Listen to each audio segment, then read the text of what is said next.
Hello, in this video I will show you how to configure currency settings in Affiliate Press. Scroll down to the Currency Settings section.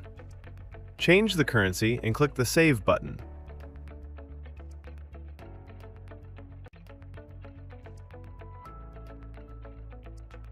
The changes have been saved successfully. Now go to the Affiliate panel on the front end. As you can see, the currency has been successfully updated. Now go to the back end and customize additional settings as per your requirements.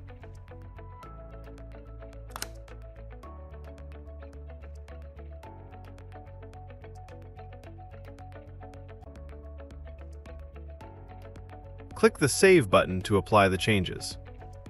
The changes have been successfully applied. Now go to the front end and refresh the page. Here you can see all the changes applied.